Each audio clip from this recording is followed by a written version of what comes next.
think I've told you the story of Chokun No. He was a meditation monk who spent most of his life as a monk. In fact, all of his life after his first 5 years as a monk in the monastery in Bangkok. One night he was doing walking meditation outside of his hut. He had made sure that electricity hadn't been brought to that part of the monastery when he was staying there. And this young monk, who had been there for about a year or so, came running up to him and said, "I've got this horrible thought in my head. I can't get rid of it. It just keeps eating away at me."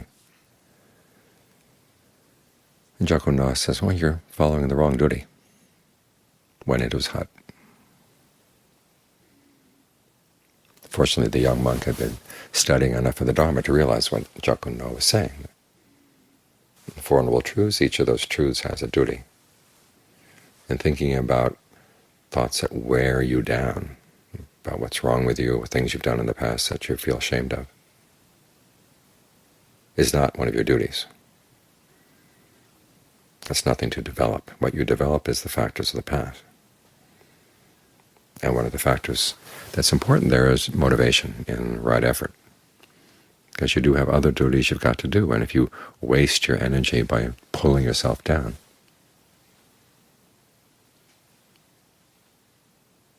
you're neglecting your duties with the noble path. That's why recollection of your generosity, recollection of your virtue are both really important parts of the path.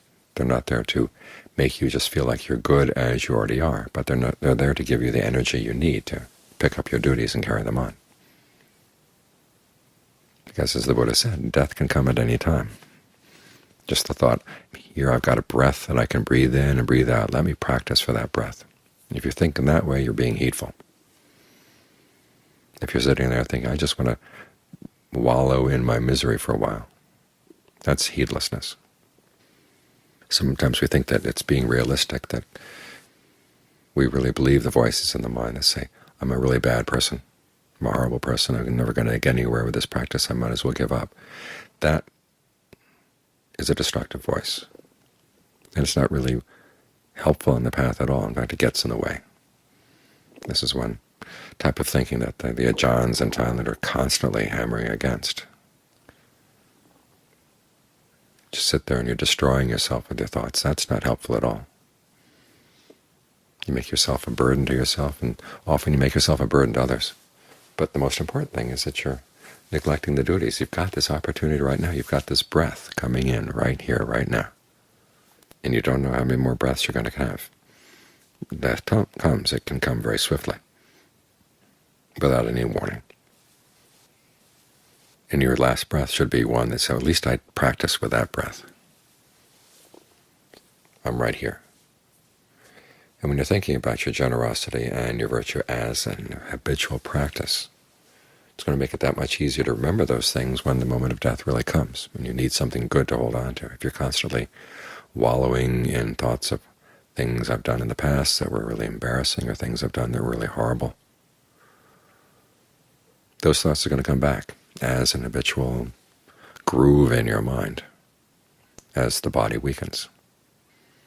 And especially when there's the sudden surprise, hey, this is it.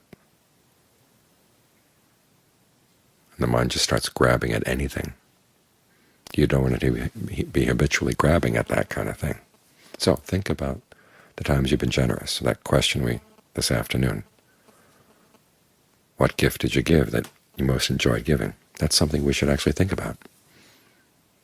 It might have been a material thing, it might have been a gift of your time, a gift of your energy, a gift of your knowledge.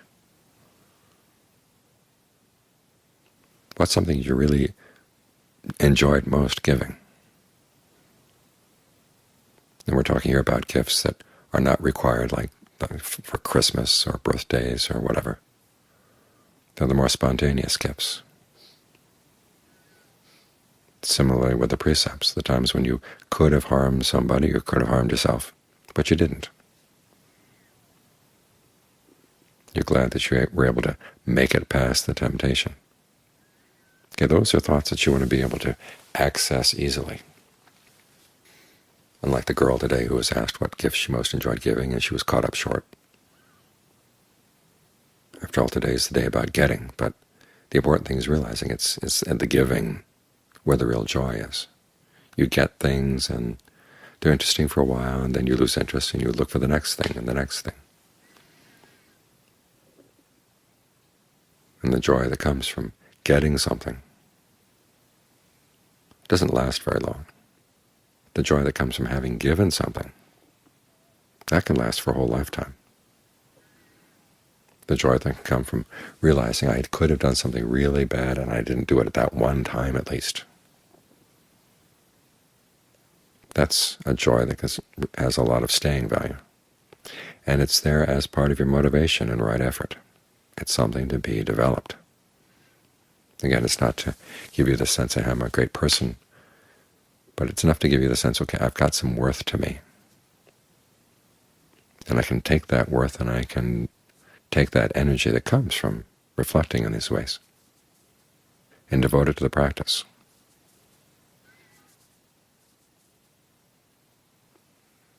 This is an aspect of being heedful.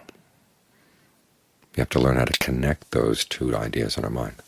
All too often our idea of being heedful is learning to be critical of ourselves. Say, this isn't good, that isn't good. There are things you do have to let go of, but the letting go requires a certain amount of energy. We don't let go out of weakness, we let go out of strength. And the strength has to come from a sense of our worth. So learn how to cultivate that sense of your worth. It's a duty, it's a friendly duty. And this practice is not an easy one. No one can ever promise that it's going to be easy. There are, as the Buddha said, there are some people for whom it's quick and pleasant, but those have already gone. We're the ones remaining. It's going to be hard and it's going to take time.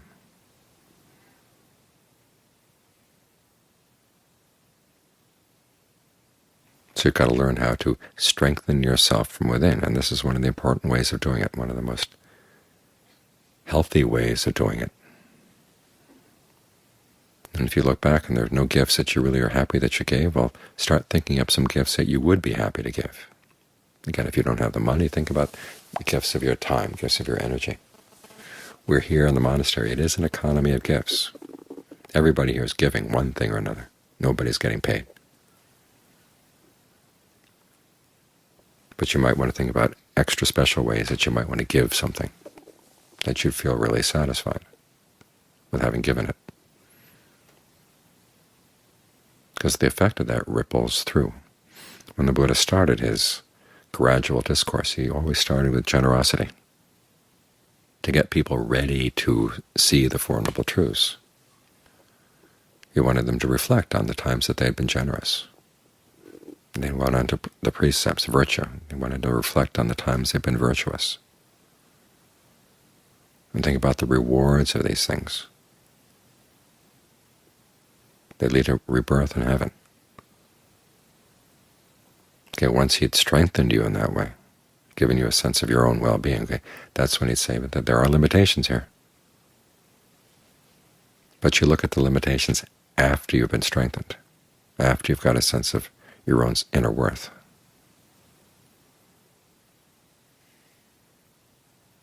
And when you think of the limitations, that's when you're ready for renunciation. When you're ready for renunciation, that's when you're ready for the Four Noble Truths. So we're building up to our appreciation for the Noble Truths by getting the mind prepared through our generosity, through our virtue. So that when we let go, as John Lee would say, we let go like rich people. We don't let go like paupers. Paupers let go of things they don't even have. It doesn't really get them anywhere. But we've got this inner worth. And the thing about it, when you let it go, it doesn't go anywhere. It's right there. You're not latching onto it, as the Buddha said. When you start getting too obsessed with measuring yourself against other people, okay, that's when it becomes a burden and actually becomes an obstacle in the path.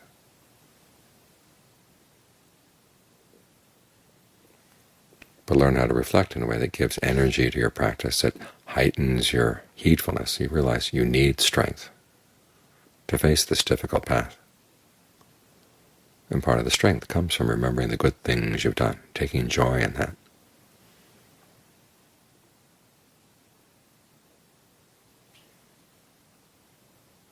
So see it as a duty, a pleasant duty. Don't feel embarrassed about it.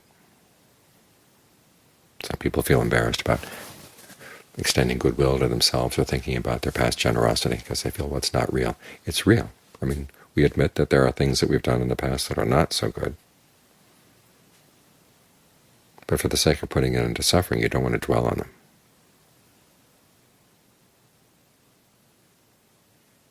Take energy from things that give you strength and then apply that strength wisely.